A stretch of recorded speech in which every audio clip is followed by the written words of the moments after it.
शिवरात्रि का पर्व बड़ा ही धूमधाम से मनाया जाता है। शिवरात्रि को देखते हैं रामचरितमानस में तुलसीदास जी दोहा लिखते हैं बालकांड में, यह उमा शंभो विवाह जे नर नारी सुनहि जे गावहि, कल्याण काल विवाह मंगल सर्वदा सुख पावहि। ये शिव विवाह को समर्पित दोहा है। जो शिव विवाह को सुनते हैं उनके जीवन में मंगल होता है। और इस शिवरात्रि जो मनाया जाता है ये दो घटनाओं से है।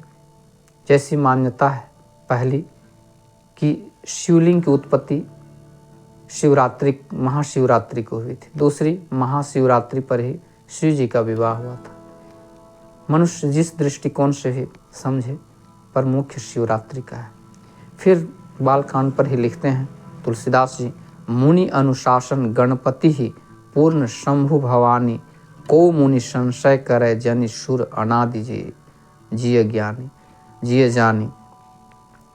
इस दोहे में जब भगवान भोलेनाथ की विवाह होता है तो फिर गणपति का वो पूजा करते हैं। कितनी आश्चर्य की बात है कि जो शिव पूरी सृष्टि के जगत है, अब गणपति जी का तो जन्म ही नहीं हुआ था, लेकिन ये वो गणपति नहीं है।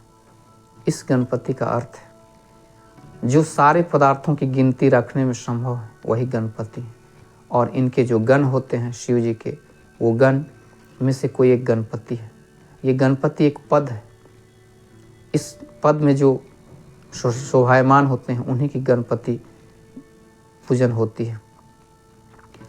इस शिवरात्रि में कई भगवान भोलेनाथ की अनेक कथाएं हैं, अनेक खास चीज़ें हैं, लेकिन उन तमाम खासों में आप कई कहानियों को जानते हैं, सुनते हैं।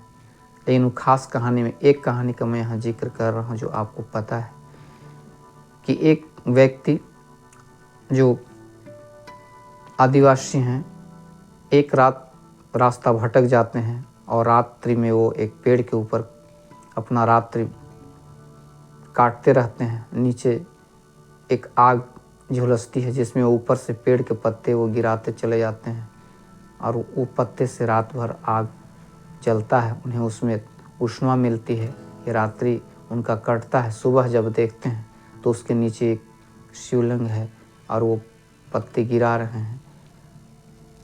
वो अपने जब अद्भुत घटना समाप्त होती है और जब वहाँ उतरते हैं, ये रात्रि पूरा उनका शिवार्चन में व्यतीत होता है अनायास ही।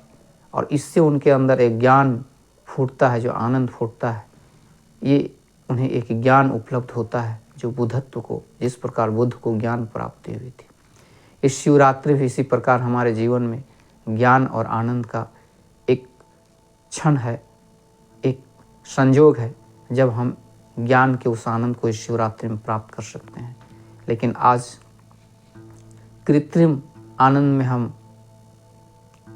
उस आनंद को, प्राकृतिक आनंद को खोजने का कोशिश करते हैं, क्योंकि हमारे पास प्राकृतिक आनंद तो नहीं है। वो शिवलिंग जहाँ पर हम भजन कीर्तन और रात्रि जागरण करने का कोशिश करते हैं, भजन करके रात भर, पर वो मुझे आनंद किसी भी मानव को नहीं प्राप्त हो पाता है।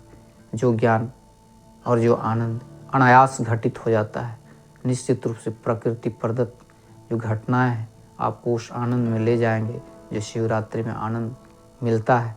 इस महाशिवरात्रि के पर्व पर हर कोई उस प्राकृतिक आनंद को खोज सके, क्योंकि इस विवाह में हर युवक युवती का विवाह का बड़ा ही महत्व है।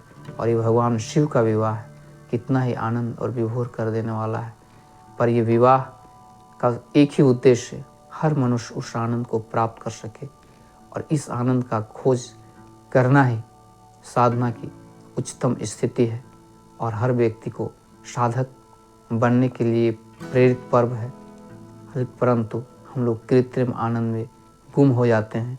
उस प्राकृतिक आनंद के स्रोत को प्राप्त करने की जगह कृत्रिम में भूलना ही हमारी व्यवस्था है। काश हम उस प्राकृतिक आनंद को खोज पाते, उस शिव को समझ पाते जिस भगवान निर्वाण में उन्होंने कहा है, न पापम न पुण्यम। इस श्लोक को न योग में है न वेद में है।